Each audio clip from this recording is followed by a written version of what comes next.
Today we're going to be taking a look into the history of Xbox's backwards compatibility strategy, and then we're going to talk about a couple of game announcements. Let's get into it.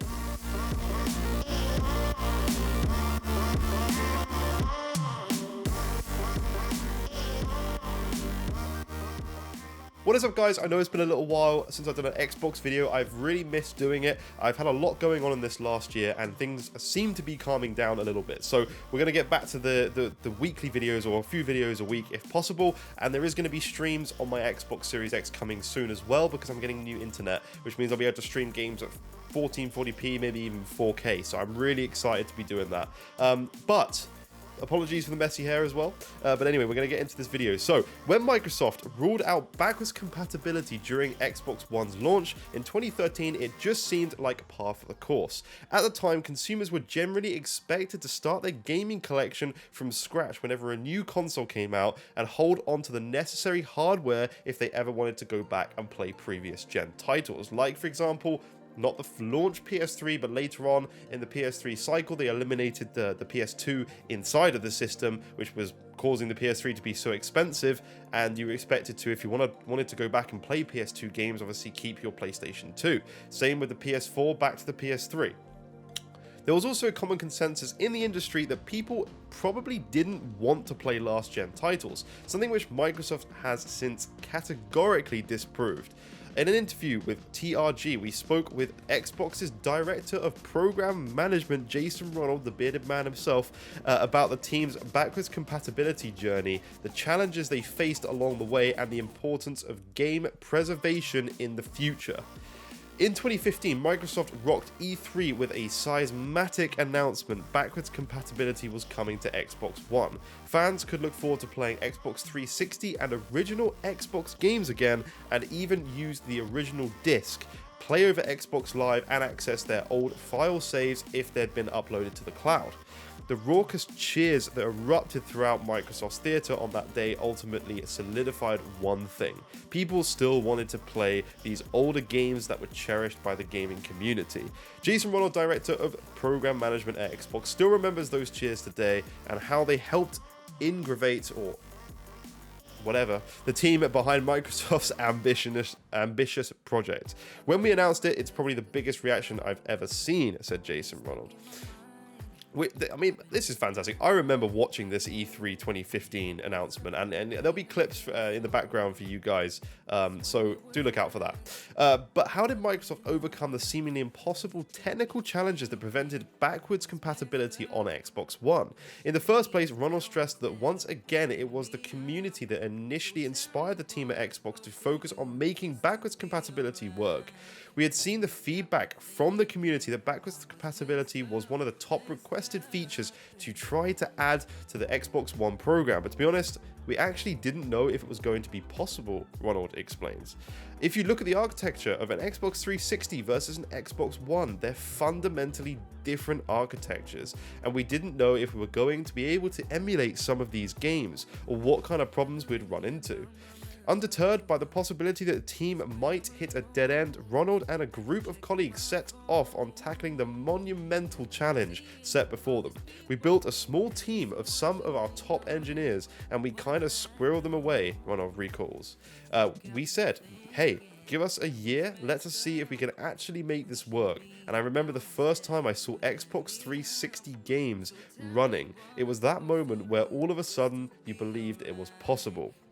As Ronald reiterates, the team at Xbox really didn't know if backwards compatibility would even work, nor could they predict the other hurdles they face along the way. We had no idea what kind of challenges we'd run into, whether they're technical or legal or licensing, so it was an entire journey over that year. We really had all these amazing milestones where we started installing more and more belief in the team and our ability to go do it, Ronald says.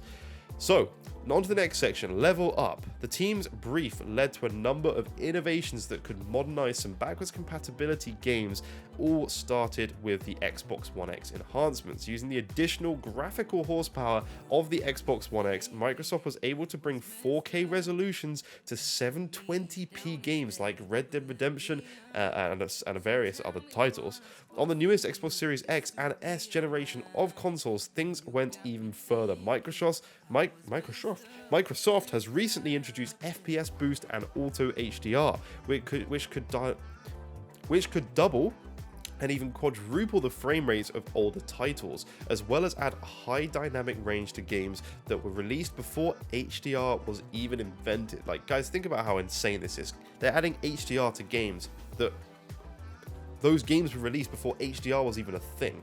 Okay, not only did the technical improvements help transform original Xbox 360 and Xbox One games into feeling new again, something that was typically only reserved for full-priced remakes or remasters, but these updates were completely free. So will we see any more FPS boost titles in the future? Ronald refused to rule it out, but did explain why it isn't as easy as flicking a switch. To be honest, we don't really know right now, Ronald says candidly.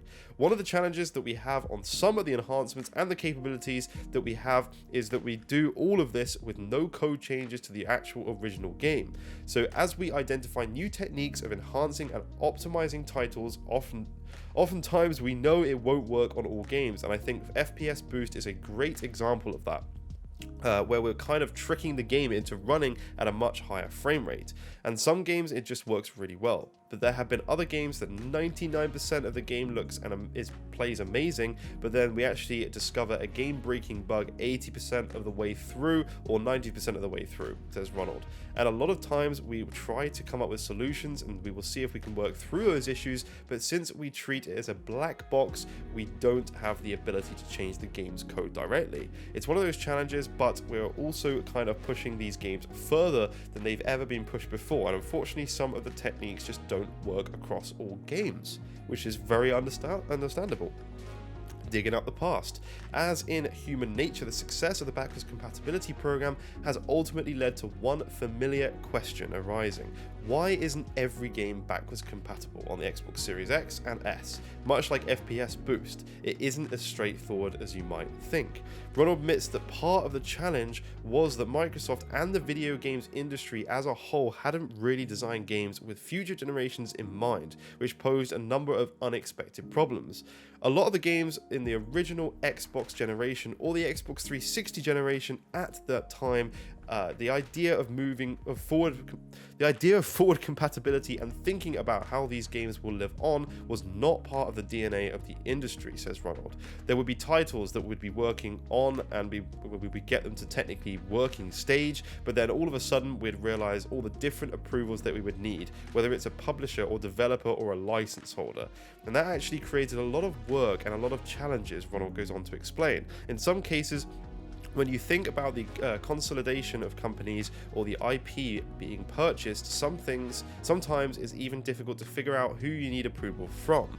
But I will say every game is a unique challenge, and that's one of the harder things to get across to the community, because people are like, oh, well, you did this game, you should do that game. Every game is a unique set of challenges, and that's where a lot of the work goes behind actually bringing the game forward. So guys, there is a lot more involved in these sort of backwards compatibility things being brought forward than we actually all think, and they have done a fantastic job, a very consumer friendly job of bringing so many games so far. If you actually look at the list of how many old games are running at 120 Hz or 120 FPS, for example, or they've been boosted from 30 to 60, some from 30 to 120, some with auto HDR features. It's insane, and this is something that is being very overlooked. When a lot of people are saying, oh, PlayStation's gone backwards compatibility, not on this scale. These people are boosting games, adding auto HDR to games that never even had auto HDR, never even had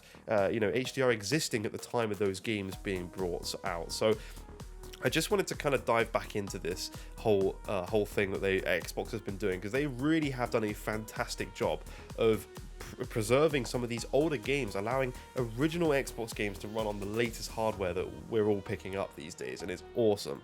I want to talk about some Dying Light 2 very briefly. There'll be some gameplay in the background of this, but Dying Light 2, unlike Cyberpunk, they've actually showed us the PS4 and Xbox One versions, obviously with the Series X and PS5, of the game actually running before launch. And this is something I think any companies who are running some of these bigger games like Cyberpunk or Dying Light 2 should always show. If they're going to allow it to run on the previous generation at this time, then they need to show us what we're expecting to see, because obviously we know that the previous generation is very limited and has a massive CPU bottleneck, even on the One X, for example.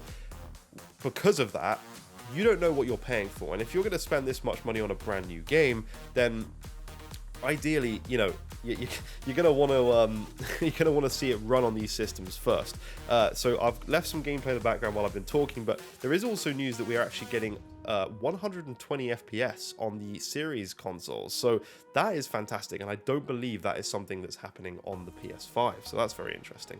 We also have some other news that Hitman Trilogy is coming to obviously PC and consoles, and also Game Pass. So we're going to get the Hitman Trilogy straight away, zero cost on Game Pass, and I plan on picking it up there because Game Pass is the best thing ever. And I did a really big tweet recently, and it actually blew up saying about Game Pass and how fantastic it is. So make sure you guys follow me on Twitter and Instagram and everything in the description below.